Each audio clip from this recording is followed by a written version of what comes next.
resume is pretty extensive. So, if he's not offended, I'm just going to summarize a couple of highlights. You've done lots of because stuff. I think the majority of our meeting could be taken up with the accolades that he has received and the accomplishments over the years that he had. That I am delighted to introduce him as our guest speaker. He's honored us with his State of Hampton roads for several years now and has been right on target. It was Dr. Koch who warned us that the sea level rise and thus flooding was to have a major impact on our local economy. And we had some people earlier in the group who said, you know, we really didn't go with that when you initially presented that information to us. But we know after this past fall that the beginning of the results of his predictions, and we're suffering it here in Virginia Beach. Dr. Koch has a BA from Illinois State and a PhD from Northwestern University, an honorary PhD from, and I'm not going to attempt to pronounce that university, from Korea, and an honorary PhD from University of Tokyo, Japan, and an honorary PhD from the Kyushu Institute of Technology of Japan. He is a Board of Visitors Professor of Economics and President Emeritus of Old Dominion University, and he's held teaching positions and research positions at a number of universities throughout the country.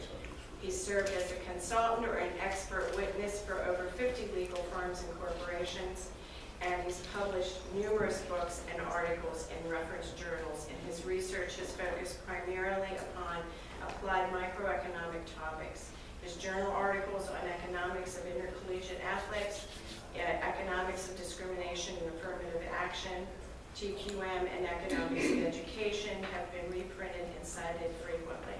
And as I said, if you want to see all of his accomplishments, please reference your announcement that we had. So I'd like to welcome Dr. Koch at this time.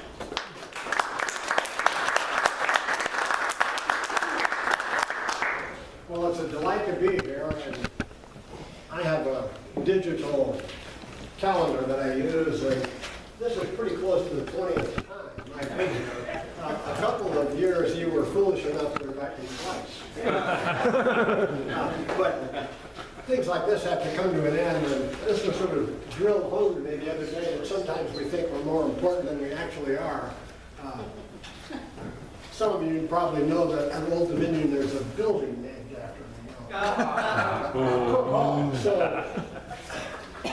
this young lady comes in my office, I had in class, and she said, I'm going to go over to Koch Hall for this. I said, well, I think it's pronounced Cook, and she said, you're wrong. So I said to her, well, you know, I know the guy this is named after, and he pronounces it Cook. And she said, you don't know what you're talking about. All of it is to say that sometimes we think we're a little bit more important than we are. Truly, I'm sort of phasing out of this, and the guy who is going to take my place, already is taking my place, is Bob McNabb. Bob was a professor at the Naval Postgraduate School in Monterey for more than 15 years, is a regional economics expert and knows an awful lot about defense economics and government budgeting, and so he fits rather nicely into the kinds of things that we often talk about here. So next year, invite Bob and sort of forget about me. You can come too. We wouldn't be here without these people, and I particularly like to call out the Dragas family. We've now named our center the Dragas Center because they've been so generous to the university and to our particular efforts over time. But if you see any of these individuals, pat them on the back, because without them it wouldn't happen. But also absolve John Broderick and the Board of Visitors from anything we say. They're not responsible. For example, a couple of days ago I had an op-ed in the New York Times that was not particularly well received on campus because I was talking about higher education costs and boards of visitors and so forth. But long story short, this is sort of an exercise in academic freedom, and they're not responsible for anything that we say. What I'm going to do is talk about our regional and state economies, and of course defense spending, port, and tourism, our big three, and look at housing, and then we'll do lots of Q&A, and then I'll invite Bob up with me, and he can handle all the tough questions. This is a deliberately chosen slide because a couple of months ago, a couple of quarters ago, we thought we had turned the corner economically in Virginia and also in Hampton Roads, but it turns out that the last couple of months, the last couple of quarters, we've had a real downtrend, both statewide and regionally here. And it appears as if we really slackened off. And so I'm going to show you some numbers in that regard, but this page, which is a copy of our web page from our center website, shows red and green. You know, sort of green being sort of good and red being not so good, and you'll see they're mixed. And that's pretty much the story of the Hampton Roads economy now. Now, incidentally, at the end of the presentation, I'm going to give you a web address where you can access this, or you can do it for Richmond, or for Northern Virginia, for Lynchburg, for any of the larger metros in the region as well as for the state, and get those numbers immediately. But if you think of gross regional product, the dollar value of all the goods and services we produce, we think the number is 96 billion plus in 2017. And to put this in context, if we were a country by ourselves, we would be somewhere around the 60th largest economy in the world. So what we're doing here at Hampton Roads is pretty substantial. But if you look at that right column, you'll see a lot of red numbers there. Those are negatives. Negative rates of growth or very small rates of growth. So, yeah, we're big, but we've been pretty stagnant over the last decade. Graphically, this shows it more or less. This is the growth rate of the United States. This is the growth rate of Virginia, and this is where we think we are. And these numbers haven't come out, and so the actual number may be less than 0.5 or 1%. It may actually be negative for 2017. We'll see those numbers subsequently in some months from now. Jobs are what it's all about, and this particular graph shows what happened to jobs after the Great Recession, which, 2007, 2008. We start here. The black is job recovery in the United States. We now have 6% plus more jobs in the United States than we had when the Great Recession started. In Virginia, it's 4.81%, but in Hampton Roads, it's negative 2%. We have fewer jobs now than we had about 10 years ago here in Hampton Roads. Okay? So this is a visible demonstration of why we have very low growth rates. And if you think of jobs in absolute numbers, we topped out at 775,000 a few years ago, and now we're about 767. And that shows, again, this kind of a decline. And if you want to compare us to other regions, we're the negative guys here, the little red. Look at Charlotte, 108,000 more jobs. They've left us in the dust over the last decade in terms of economic growth. They're growing, we're not. In fact, nearly any region we wish to compare ourselves against is growing more rapidly than we are. And incidentally, if you want any of these numbers or any of this sort of stuff, just give me an email and I'll send you the slides. And then you can also go to that website to get these sorts of data. Now let's focus a little bit on Virginia. Why are we growing so slowly? Well, clearly the most important reason is we are a state that's heavily dependent upon federal spending, especially defense spending. But a major hunk of our state, at least geographically, has simply lost its major growth engines. And I want to talk a little bit about South Side and Southwest Virginia a little bit more. Another reason is that we have all these major federal laboratories like the Jefferson Lab and NASA Langley and so forth, but we haven't really been very successful in commercializing the stuff coming out of there, converting these things into saleable products. There's world-class research going on in those places, but we haven't really found a way to capitalize on those things in terms of commercialization. As a consequence, you look at Virginia overall, those reds are negative out migration. This means we have more people leaving the state to go to other states than are coming in. Now, our population is growing, but that's because more people are being born and are dying. But if you simply talk about who's coming into the state from somewhere else, who's leaving the state, we have negative outmigration. It's negative in Hampton Roads. It's even negative in Fairfax County. Okay? So we have this sort of major problem, and again, the most significant reason for this is stagnant federal spending relating to sequestration. I know this is really going to be hard for you to see, and I apologize, but this was the center of economic activity in Virginia in 1940, 1950, 1960, and all of a sudden it starts to jerk north, and that's about where we are right now.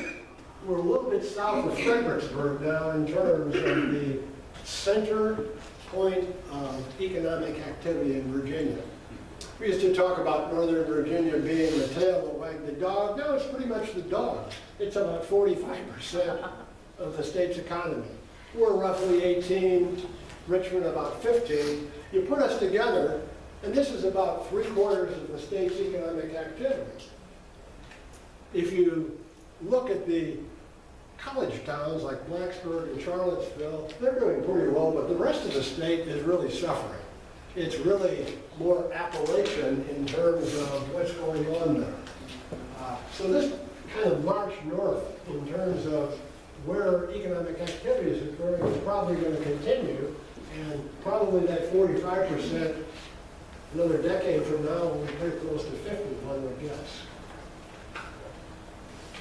You've heard the notion of an urban crescent, starting at Hampton Roads, going through Richmond and Northern Virginia. That's where all of this economic activity is occurring. About 3/4 of everything we do, the value of what we do, is there.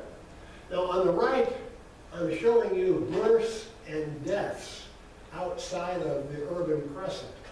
And you can see that there are now more deaths than births in the rest of the state. You get out of the urban crescent, and the population's actually going down. Not only do they have net outmigration, they're having more deaths than births. And again, that reflects primarily the availability of jobs.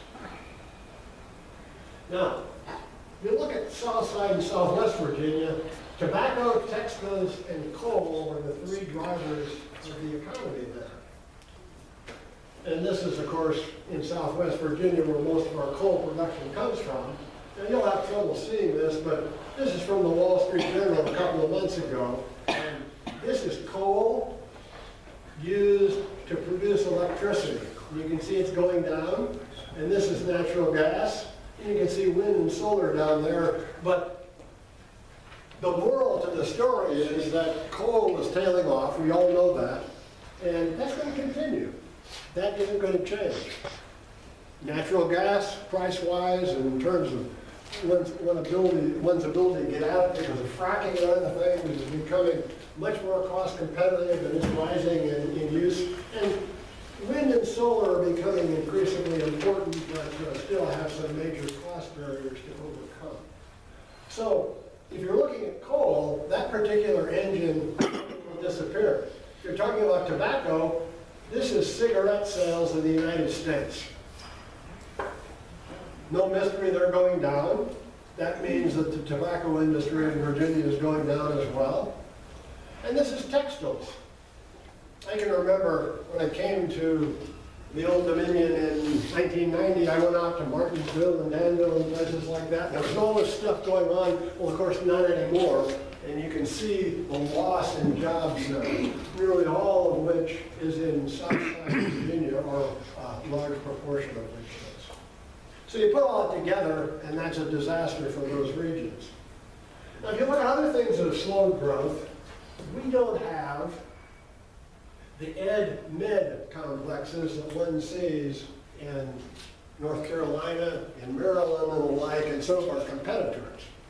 That statistic about funded research tells the tale. Johns Hopkins is doing $1.5 billion. All the Virginia public institutions together are doing about $600 million. I just sort of looked this up and changed it. And down below here, One reflection of this is the number of high-tech establishments we have. Now, this is establishments as a percentage of firms overall. This is the Virginia average, okay? And Hampton Roads is the green down here. So we are less high-tech intense than the state as a whole, and less really than the United States as a whole. So our particular region isn't especially high-tech, and one of the reasons for that is we don't have that now. Old Dominion is getting pretty close to $100 million a year, but that's peanuts compared to Johns Hopkins. One other reflection of this is patents. Okay? The black here is the national patent rate as a percentage of population. Okay, and you can see Virginia is this sort of bluish thing right here. Virginia as a state overall is not generating lots of patents. And just as a little footnote here, you know, Old Dominion, for example, the university, every year is generating 8, 10, 12 patents on average. The unfortunate thing is that these patents tend to be utilized and purchased and commercialized outside of Virginia. It'll be some firm in Texas or California or Massachusetts that buys it up and utilizes it. There are a few exceptions to that, but even when we do patent things, somebody else tends to run with it and use it. I'll go on to this one now and say something else that we don't do very effectively in Virginia, and especially in Hampton Roads, is capitalize on the veterans who are coming out and retiring. We capture some of them, capture is not the right word.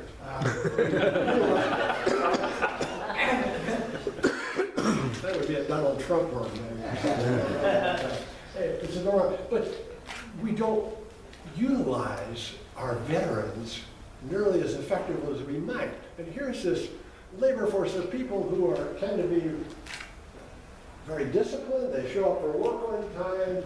They're good citizens. There are lots of things, and we need to find a way to utilize them. And for a bunch of years in the State of the Region report, I wanted to do a chapter on this. And it turns out the DOD may know where these people are, but they won't tell us.